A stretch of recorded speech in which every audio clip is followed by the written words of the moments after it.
ब्रह्मवैवर्त पुराण में यह कथा आती है, जहाँ से रावण के अंत की कथा भी जुड़ती है। कहते हैं रावण के अंत के पीछे सबसे बड़ी वजह बनी भगवान विष्णु की उपासक वेदवती। माँ सीता इन्हीं वेदवती का पुनर्जन्म थी। वेदवती के बारे में कहा जाता है कि वह बेहद सुंदर, सुशील और धार्मिक कन्या थी। वह भगवान विष्णु की उपासक होने के साथ उनसे ही विवाह करना चाहती थी। ब्रह्मवैवर्त पुराण के अनुसार वेदवती अपनी इच्छा पूर्ति के लिए सांसारिक जीवन छोड़कर जंगल में कुटिया बनाकर तपस्या में लीन थी। इसी दौरान एक दिन जब रावण हिमालय का भ्रमण करते हुए एक ऋषि कन्या वेदवती को देखा तो मोहित हो गया। रावण ने शुरू में वेदवती को बहकाने की कोशिश की, परंतु उसके नहीं मानने पर उसने वेदवती के केश पकड़ लिए। तब कहा जाता है कि वेदवती ने रावण के द्वारा पकड़े गए बालों को काट दिया और दौड़ते हुए अग्नि कुंड में कूदकर अपनी जान दे दी। मगर मरने से पहले उन्होंने रावण को श्राप दिया कि वो खुद रावण की पुत्री के रूप में जन्म लेकर उसकी मृत्यु का कारण बनेंगी। वही वेदवती अगले जन्म में एक कन्या के रूप में जन्मी और रावण के विनाश का कारण बनी।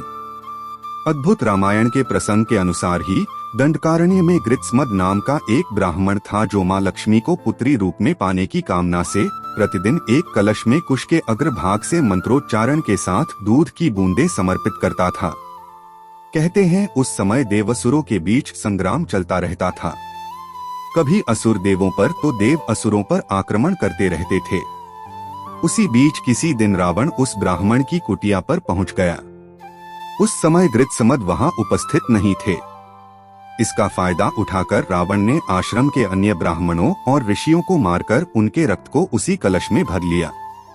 कहते हैं कि रावण उस रक्त कलश को अपने साथ लेकर लंका चला गया, जहां उसने अपनी पत्नी मंदोदरी को उस कलश को संभाल कर रखने को कहा। वहीं मंदोदरी को उस कलश में क्या है, इसके बारे में बताते हुए उसने कहा कि यह बहुत ही तीक्ष्ण विष से भरा है। जब कुछ दिनों के बाद रावण विहार के उद्देश्य से सह्याद्री पर्वत पर चला गया, जो मंदोदरी को पसंद नहीं थी। कहते हैं अपनी उपेक्षा से खिन्न मंदोदरी ने मृत्यु को वरण करने के उद्देश्य से कलश में रखा पदार्थ पी लिया। वहीं देवी लक्ष्मी को पुत्री के रूप में प्राप्त करने के लिए मंत्रोच्चारित दूध का ऐसा प्रभाव पड़ा कि मंदोदरी गर्भवती हो गई।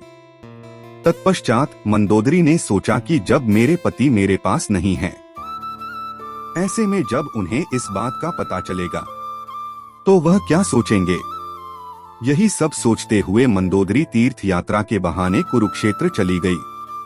कहा जाता है कि वहीं पर उसने गर्भ को निकालकर भ्रूण को एक घड़े में रखकर भूमि में दफन कर दिया और सरस्वती नदी में स्नान कर वह वापस लंका लौट गई। कहते हैं कि कालांतर में इसी भ्रूण से सीता का जन्म हुआ। मान्यता है कि वही घड़ा हल चलाते वक्त मिथिला के राजा जनक को मिला था, जिसमें से सीता जी प्रकट हुई थी।